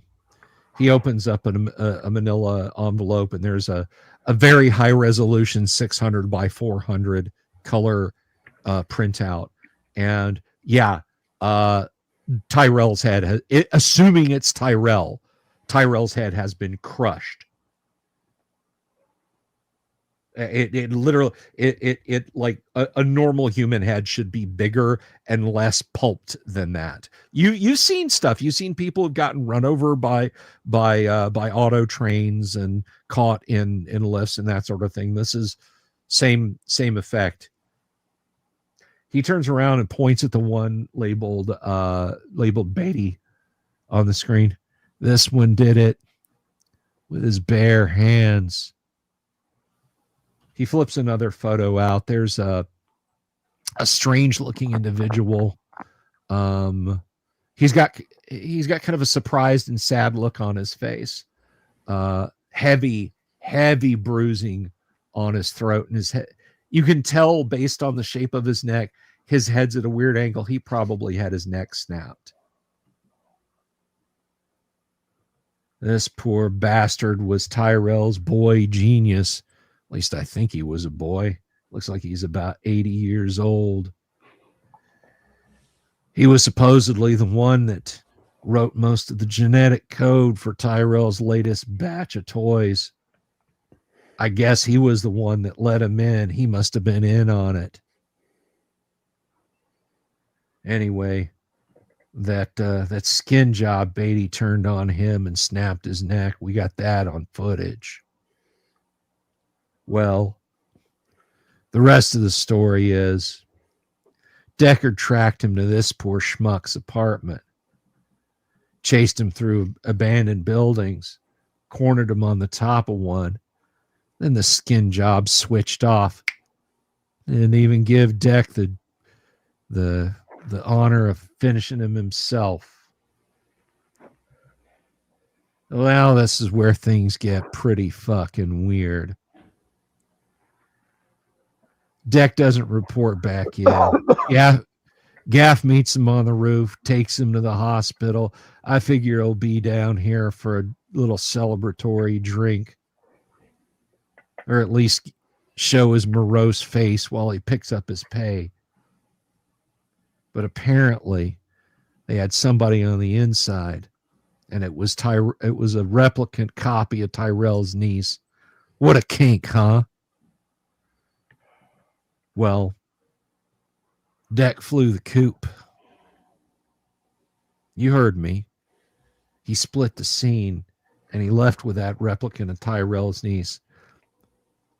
I got Gaff hunting him down. He's somewhere up in NorCal, I think. I'm waiting to hear the word back. But if Deckard's turned tail and decided to, I don't know, shack up with a skin job, the whole goddamn department's fresh out of luck. And I got to explain to the chief and very possibly the fucking feds what the hell's going on down on the streets. They're already crawling over the Tyrell building. It's a goddamn shit show is what it is. And I got to clean it up. And that's what you're here for. Because with Holden plugged into the wall in the hospital, Gaff trying to knock some sense into Deckard's head, and Deckard off screwing a skin job, well, that just leaves me empty-handed. Resch retired. He flew the coop. I sent a couple of uniforms out and told them to arrest him if he didn't come back. And they came back empty-handed. So it's you and you and you. I need you to start with the notes I've got from Deckard and find out where he went and why he went and get that information to me, and I can get it to Gaff. We've got to clamp down on this thing. I got 22 million people out there in a city, and by God, if they find out that there's a bunch of skin job sympathizers running around the streets, be goddamn night of the long knives. So here's what I want you to do. He drops a notebook out on the table in front of you. That's Deckard's notes. Gaff says he fell out of his pocket when he was climbing out of the spinner. I don't trust that shifty-eyed son of a bitch. He probably stole them from him, but at least it can do us some good. There's a few pages missing, but I know one of the places where he tracked down this one. He points to a woman. The label is Zora. He tracked down this one at some place called the Snake Pit. Down in the fifth. Taffy Lewis's joint. Yeah. Yeah, I know the place. Goddamn. That's our starting point. And don't even ask about his apartment. I've got that place on lockdown and a forensics team going over it with 2 portable espers right now. What the hell are you waiting for? Get down there. Does this story seem to make sense to Atoll? Or does it feel like he's not telling us something? Give me an insight roll, please.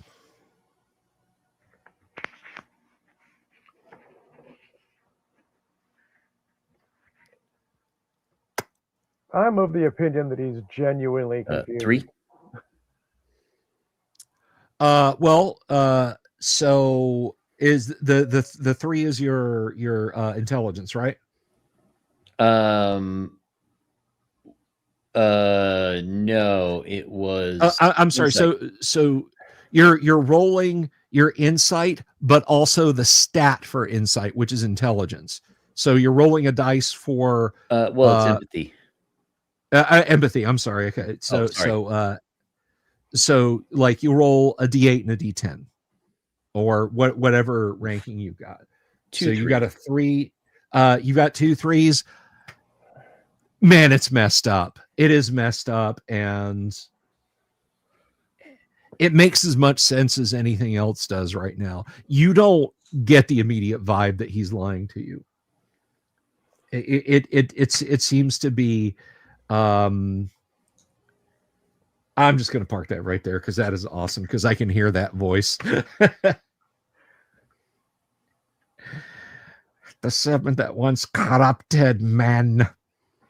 All right. So I'm sorry, Jason, you were about to say something.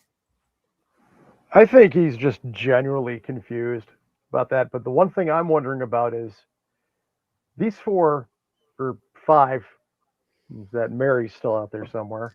Yeah, the Mary is not X'd off there. They came from a mining colony. What the hell kind of contact would they have with an experimental skin job at Terrell's? How are they connected at all? You tell me. That makes no sense. They don't even work on the same planet. You tell me. Deck found something out. If he who knows? Maybe he was the contact. Maybe he got bent. Maybe he was screwing Tyrell's niece skin job. Who knows? I just need you to find out. All right. Riley's gonna walk over and grab the notes and pictures and everything else that they're supposed to take. All right. Yeah, I mean he's got a whole case file for you there. It's not a bad idea though, dating a skin job. Wait a couple of years, no messy breakups. You are one sick son of a bitch. You know that, Gibbs? Oh, I'm Sometimes only human. Sometimes I wonder which is worse. All right, get out of here. He turns around and proceeds to type away on his Apple V terminal there. Green characters inexplicably making a beep sound every time another line scrolls up. His Atari 400, because Atari is still a thing in this world. Oh yes. Well, I mean, it's still a thing in our world too, but not that you could tell. Yeah. Although I did like the recent Commodore comeback. I think that's neat. Yeah. I think Perry Fracture's heart is in the right place. But will business do what it has done to everyone else who tried to revive Commodore and just murder his spirit? Yeah, somebody's working on an Atari ST clone now. Oh, that's cool. Why not? Why not? Bring them all back. I always thought of the early 16-bit machines that was categorically the worst. I'm sorry, it just was. Because after they lost Amiga, what did they have? They had the 68008 and some glue logic and IBM's GUI that goes on top of TOS. You know. Yeah. Anyway, moving right along. So yeah, you guys have got your marching orders. And you make your way down to Taffy Lewis's in the 5th district. All of you are at least passingly familiar with this place. Now, just in case the question comes up, yes, you guys are armed. You have basic sidearms. So if it comes to slinging lead, then we will deal with that at the appropriate time. So it is day-ish. I mean, it's Los Angeles. You're in a steel and concrete canyon, so day is relative. But there's just teeming crowds of people. There's Taffy Lewis's. You guys can head on in if you want. Oh, I immediately head in and take a seat at the bar. Okay. There's a very basic strip show going on. It's not one of the more exotic ones that goes on in the evening. This is just for the early lunch, late breakfast dilettante crowd. It's smoky, it's crowded. There's some people dressed to the nines. Lewis tends to run a pretty strict place when it comes to attire and overall appearance. So it's not like it is a wretched hive of scum and villainy, but it's a high class wretched hive of scum and villainy. I motion to the bartender and I gesture at the girl dancing or guy. We don't know. He didn't really specify. Let's see. It's 2019. It's kind of the future. It is. It's a girl. All right. Okay. So you gesture at her. New girl? You gesture at the bartender. Hey, new girl? Thickly Russian accented voice. He says, "Duh, she is new girl. Girls come, girls go. Yeah. You want Is she real? You want her? I don't know if she work. Is she real? Because that's been a problem with this place lately. Let's see." And with that, I kind of just make sure my badge is visible on the counter. Okay. He bridles, but he says, "Duh, she is real. She is flesh and bones. I do not know if she has other employment desires. So if you want her, that is strictly between you and her. You want something to drink, or I have other customers to help. What is Riley doing while this is going on, by the way? Riley is just kind of looking around, trying to get a feel for the place. Okay. I mean, it's Taffy Lewis's. It is a low dive, high concept bar that caters to people with kind of peculiar tastes. You get prostitutes and junkies rubbing shoulders with the well-heeled, genteel folks from the higher levels of arcologies down here. How about Atoll? What is Atoll doing, Yang? Atoll is kind of scanning the place. He'll find himself like a corner somewhere, and he'll scan the place and look for, even though it is a strange enough place, look for something that's out of the ordinary, like it doesn't belong. Okay. Right over by the VidPhone booths. Right over by the VidPhone booths. There's a place to kind of lean, just sort of give me insight, please. Okay, let's see. Because you are looking. All right, so should be a D10 and a D8. Yes. 12. 12. Okay, so you did get a success.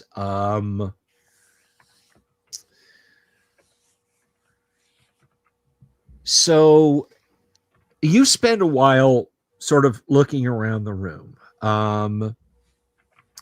In a place like Taffy Lewis's, it's hard to say what is Strange. Yeah, what is strange and what is not. What is out of the ordinary in a place where look at the thing that Jorge quoted on the screen happens. So but let me see. Actually, you know what, Yang? What is your observation skill? What is your intelligence and your observation skill? What are their dice? They're both D12s. They're both D12s. Roll observation instead of insight, because insight was not the right skill for me to have you roll. Ugh, 11. 10. Okay. But that 10 counts as 2 successes. Oh, okay. That 10 counts as 2 successes. There is a sort of overseer's balcony, as it were, that has beveled gold tinted glass, slightly angled out brass frames around it. At a glance, you think it can probably resist up to a 44 slug. You catch the motion as you're looking around, kind of taking it all in. Your eyes fall on someone watching through a slit in a curtain up there, and they immediately, like as soon as your face turns and you're like trying to get a better view, the curtain jerks shut. All right. Well, he will make a hand signal to the others that he's going to investigate this thing, and he will go and see if he can find out who that was. Okay.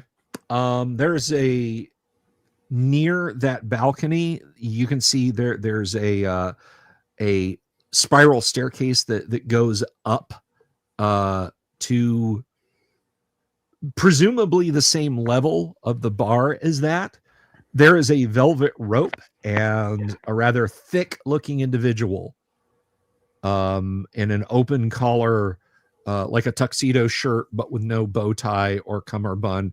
But he does have a coat.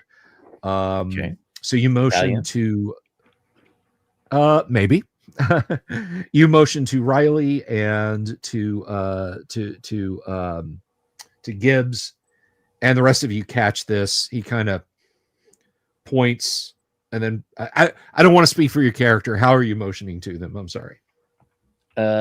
He'll do like, he's trying not to be too obvious to alert everyone at the bar, but he'll give him like a 2-finger pointing at the curtain, and then like roll his hand towards it as he's walking over there. Okay. That you guys have kind of got the street cop ranger sign lingo down flat, so I'm not gonna make you roll anything like that. You both notice this. Hey, Runeward, good to see you. By the way, we got 66 of you lovely people watching us over on YouTube. Thank you very much. And 101 on X. If you haven't already, please click the subscribe button, click the bell icon for notifications. Yeah, I might have noticed on I might have mentioned on a couple of Discord channels that I'd be on there. So, well, thank you very much, sir. I do appreciate that. All right, so you guys see the motion, and are you going to head over there? Oh, definitely. All right. Yep. Heading that way. I just want to mention American Brad Canada. You guys are talking about VIC-20 games. I will die on this hill. The VIC-20 had one of the best home ports of Battlezone. Yes, a vector scope arcade game on the VIC-20 was actually really, really good. Runeward, thank you for becoming a member. Thank you for joining our membership fun. RPG Exile, good to see you. Derek Mann, it's good to see you, man. All right, so you guys go over there. Guy standing in front of a velvet rope. Folks, if you're looking for entertainment, I would direct my eyes to the stage. Well, if you require refreshment, we have a full-service bar right behind you. Well, actually, we're looking for answers, so I'd like to direct your eyes to this badge.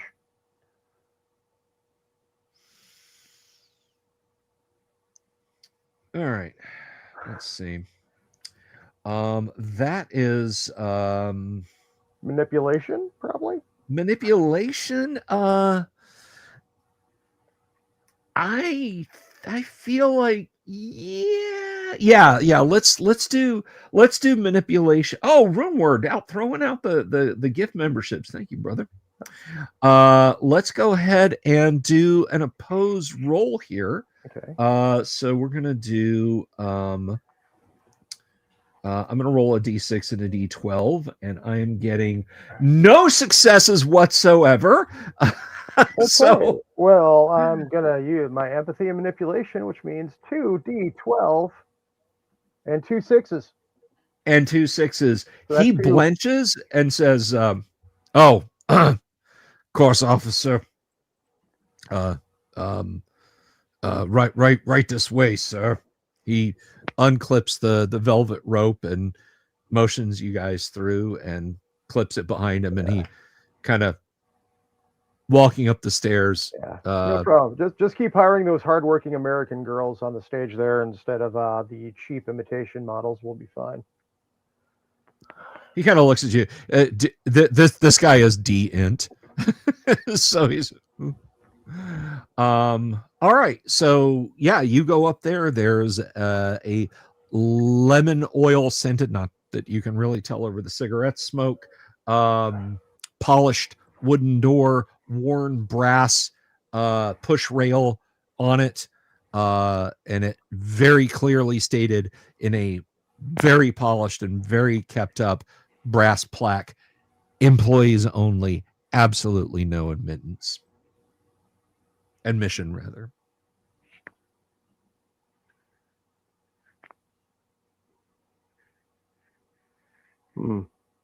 Sign looks a little dirty. I'm having trouble reading it, and I just opened the door. Okay. I'm actually going to need a force roll for this Oh, because what I'm bad at. while you bamboozled this guy, he still has his duties and he is putting his arm out to prevent you. So give me a force roll since you're doing that. Sure, the bad skills. I got nothing. No successes. And guess who has 2d12? Yeah. He only has one success, so he doesn't actively shove you back, but he just puts his hand on the bar, like he's holding the bar. It will not budge. It is like it has now been welded in place. What is Yang? What is Atoll Irons doing at this point? Atoll Irons is going to push back his coat, revealing his holstered pistol, and he'll just set his hand on there, on the handle of his gun, and he'll say, "Hey, there's no need for that. We're all friends here." Okay, and what is Riley doing other than thinking, how much of a med kit do I have in my purse? Riley actually has got a small syringe that she's preparing. Oh, she's gonna pull a Dr. McCoy. All right, Yeah, roofie the guy. Wow. You've got a hypo. Let's see. All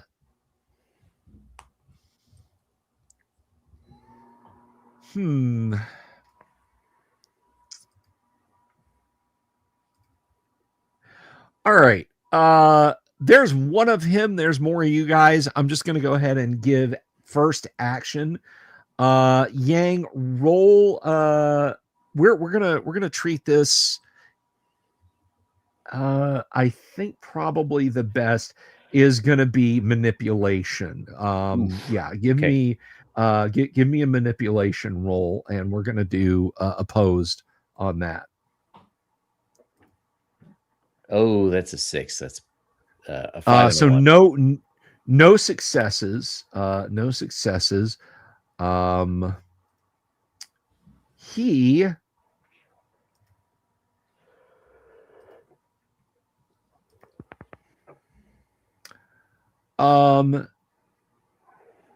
yeah, he kind of pulls himself up and says, "You're gonna start blasting, pal," and you feel a little a little intimidated. So you're taking a condition. You're like you're freaked out. This guy like draws himself up, and you're like, I should have brought a bigger gun. Kennick, you said you're gonna try and drug him.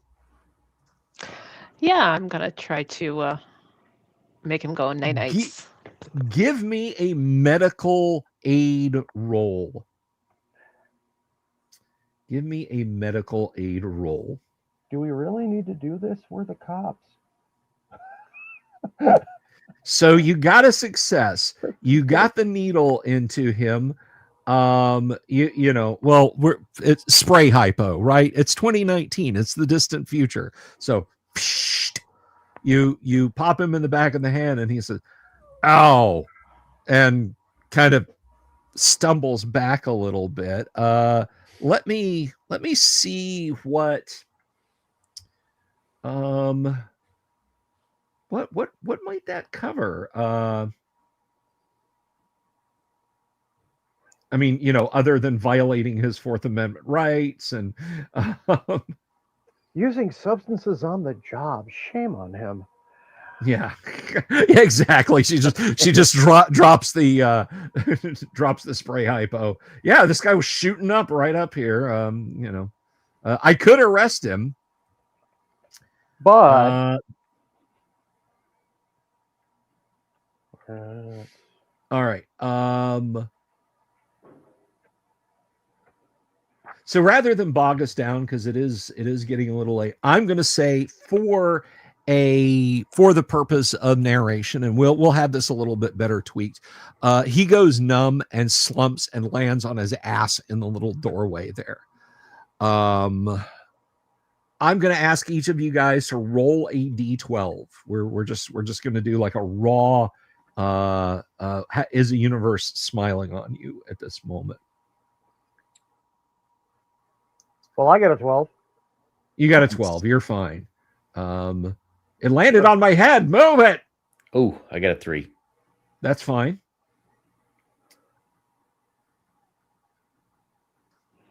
And mine was a 1. That is a 1. Okay. Well, technically, you are the one that violated his rights. There is a table near video. to where the velvet rope was at.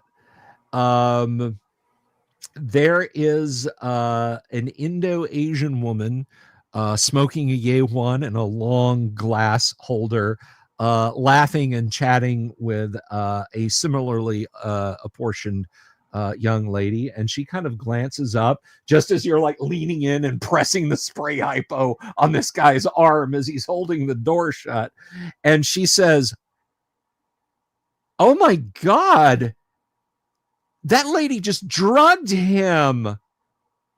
And it's at one of those awkward moments when the music had completely dropped.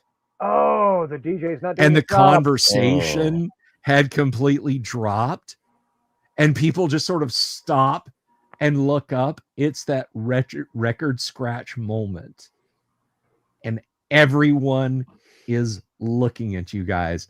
That is where we will leave it, on that cliffhanger for this week's the first installment of Blade Runner, Nice. the RPG. I look over at Riley. Please tell me you labeled that bottle insulin.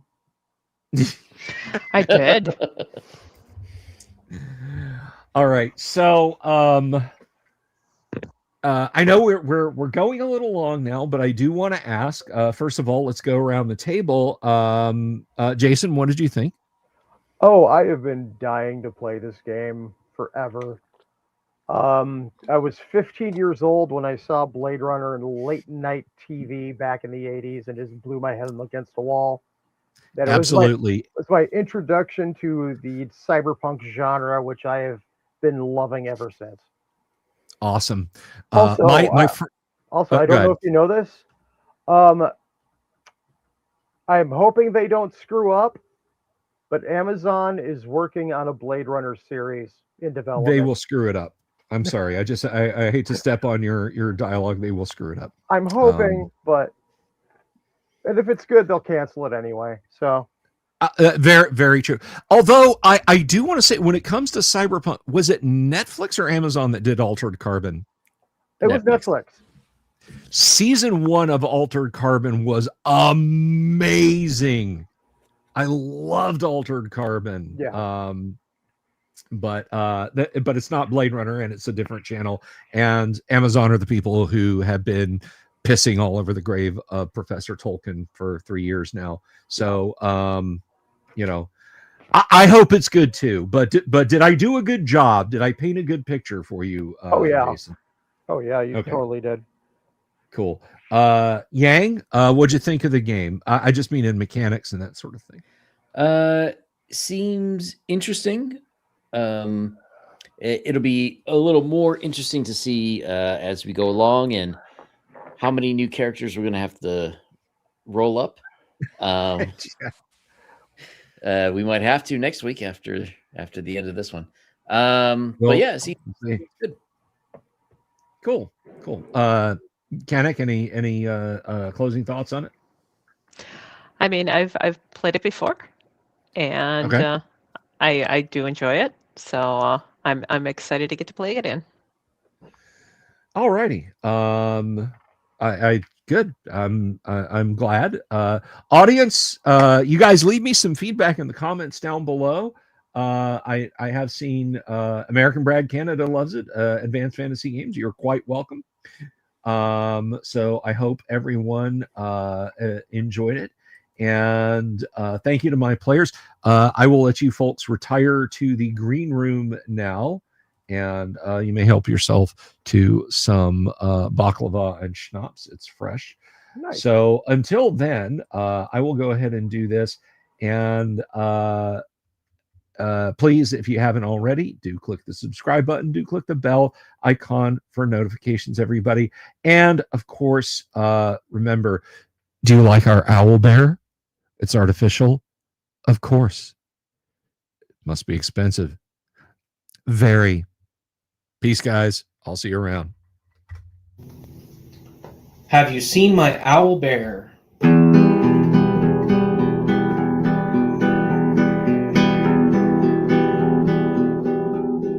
Here's to all the weirdos everywhere in the woods and in the air. Have you seen my owl bear? Should I shave off all my hair? Bobs are all around. Some live in tunnels underground. Some are fat, some are rich, some are sleeping in a ditch.